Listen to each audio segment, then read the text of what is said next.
Restrict CMD command line. Follow the steps. Press Windows R. Type CMD, okay. Then IP config natin kung magra-reply. So okay naman. Na-reply ang Ethernet adapter.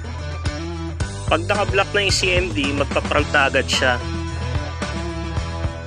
So pag pinress mo, auto exit. So disable na natin.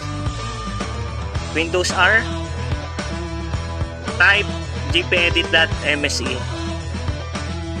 Enter.